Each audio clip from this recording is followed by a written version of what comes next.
All right, let's get to it here. We got week 17 starting tonight, Browns and Jets.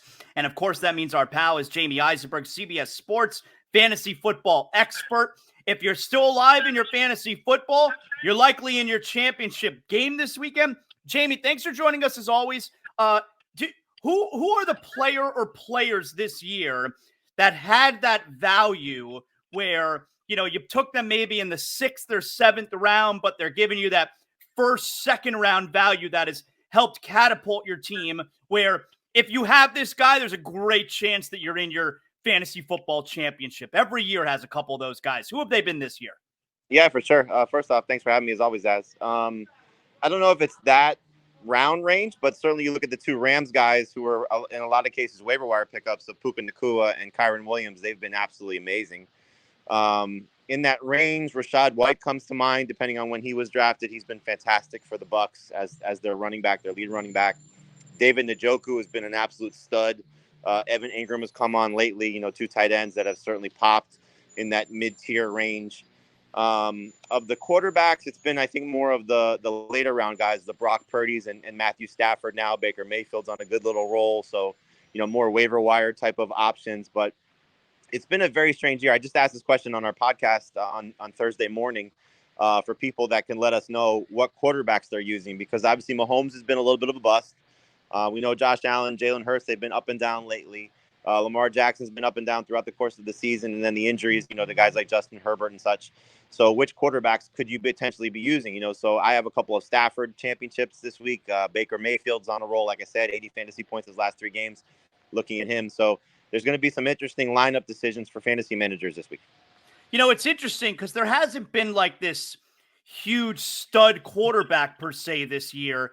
How is that going to affect the fantasy football drafts next year? Like, what will be the earliest you think that the top quarterback is taken?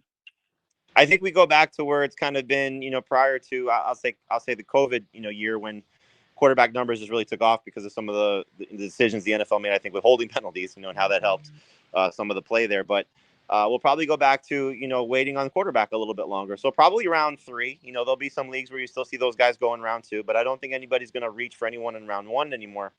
And it's going to be fun, once we get Caleb Williams in the NFL and Drake May and some of these young, quarterbacks, and then we see where Justin Fields ends up if he stays in Chicago. Anthony Richardson coming back, CJ Stroud, what he was able to accomplish this season, Brock Purdy now. So, the ultra elites will still be the elites, Mahomes, Allen, Hurts, those type of guys. But I think if you look at the position and you wait on it, you probably feel a little bit more comfortable going into 2024. Jamey, where do you stand in the MVP race? Another week, another, I guess, favorite candidate pops up. Lamar Jackson versus Brock Purdy on Monday Night Football likely knocked Purdy out of the conversation. Where do you stand? Yeah, I think we're starting to see Lamar, emerge as a favorite, understandably so. The Ravens have the best team, arguably, in the NFL right now, certainly in the AFC. And if they win this week against Miami, they lock up the 1 seed. So it's going to be hard to take it from Lamar unless he has a Brock Purdy-like performance and, just kind of vomits all over himself. Obviously, Dolphins fans will love to see that. But I think we still have some guys that have a shot. Christian McCaffrey still, I think in the mix, but most likely he'll be Offensive Player of the Year, him or Tyreek Hill. Tyreek, if the Dolphins have a big game this week and he is a big part of it, can certainly put himself back in the conversation. And the same thing with Tua Tagovailoa. Obviously, I think you still look at Jalen Hurts and Dak Prescott as candidates.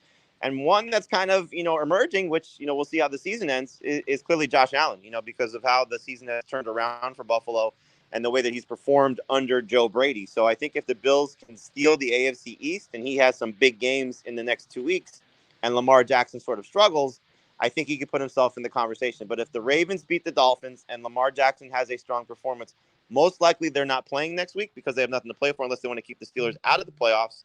And then you're looking at potentially Lamar Jackson as the MVP.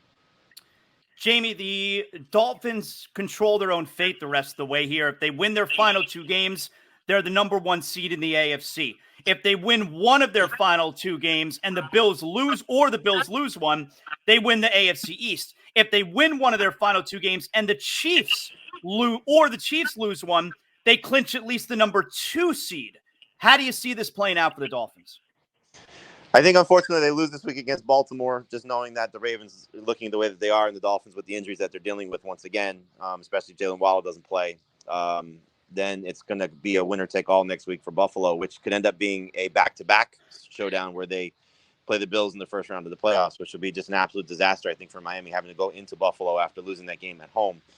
So I hope that they can beat the Bills and sort of still prove that they're one of the upper echelon teams in the AFC and still make a long playoff run. But I think any sort of trip straight through the road on the road for the Dolphins is a nightmare for them, especially with the weather that they'll have to contend with, because, whether they have to go to Baltimore or Buffalo or Kansas City, any of those teams, not going to be easy for them. So I hope they get at least the one home game. I think they could beat Buffalo in Week 18. But, injury has just played such a huge part, I think, for Miami, whether it's Jalen Phillips' injury, the offensive line concerns, the Jalen Waddle injury now. We've just seen them get the injury bug at the wrong time. Tyreek Hill in the game against Tennessee, which I think is a game that everybody's going to look at and say that was the nightmare one. The injury bugs just hit them at the wrong time. All right, let's talk about tonight. Jets and Browns. You got two really great defenses. What do we like? Well, we got to keep an eye on Amari Cooper. That's a big part of this. He was huge last week, and you want to talk about guys in that round 6-7 range. He was kind of overlooked once again by fantasy managers, and played very well despite some up and down quarterback play. So if he's out, I think you got to be out on almost for the most part everything with the Ravens. Excuse me, the Browns passing. I said Ravens because Joe Flacco, but Flacco's been great. But if he doesn't have Amari Cooper, you sit him. David Njoku's been a star, so he's an easy start. You can make a case he's the number one tight end this week. And then you look at Jerome Ford, Kareem Hunt. I think they're both in play. Ford more so than Hunt, because the Jets' certainly run defense has been worse than their pass defense. For the Jets, you have two stars, and it's hard to trust them. Like you said, great defense for the Browns. Breece Hall was amazing last week, but this is a much tougher opponent. And then you look at Garrett Wilson, same thing, much tougher opponent. So they're not slam dunk easy starts.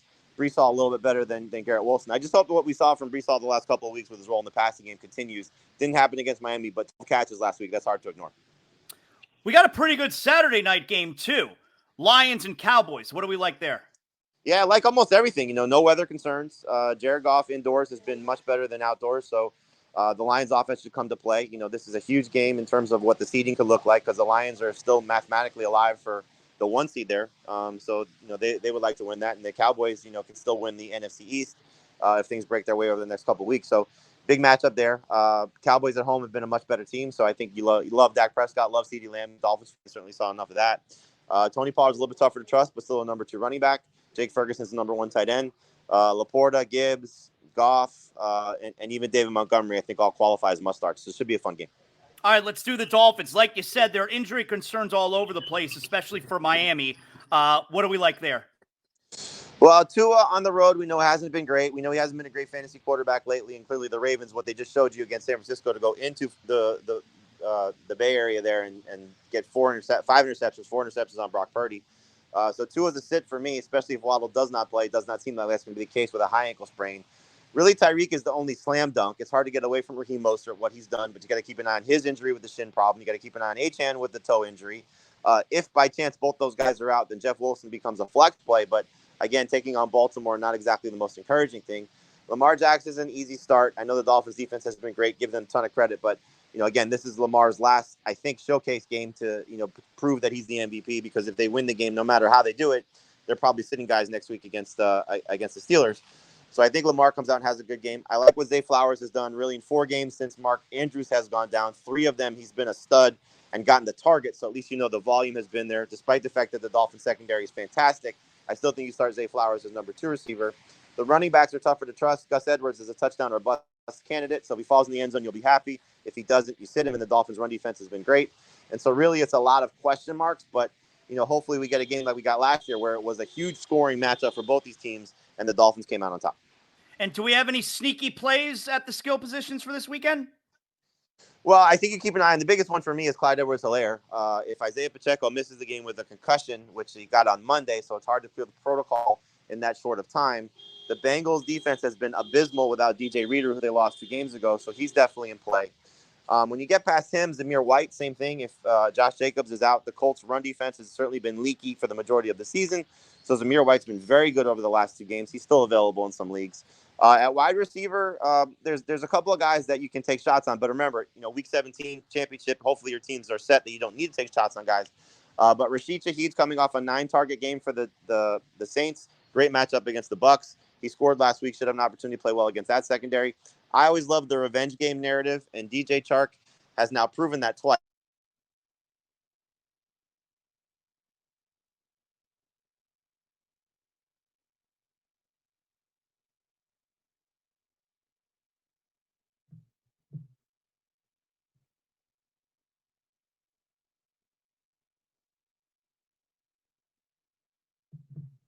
in the concussion protocol. So you could be looking at Gerald Everett with his 4th game in a row with a quality performance.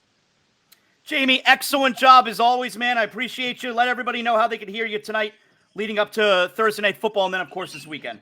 CBS Sports HQ and then our Fantasy Football Today podcast. And you can also watch it on our YouTube page. Hopefully it's, been helpful for you all season long. And then we go all throughout the offseason, getting you set with all of those fun conversations with the NFL draft and everything that goes on there, DFS through the NFL playoffs. So you can stick with us with our podcast all season long. Jamey, you've been awesome this year. I appreciate you, man. I think we'll still chat throughout the playoffs and then into the Super Bowl. There's all kinds of daily fantasy stuff we can still cover, right? Absolutely, man. I'm always here for you. Awesome. Thanks, Jamey. Have a good weekend, man. Appreciate it. You got it, buddy. Happy New Year. You too.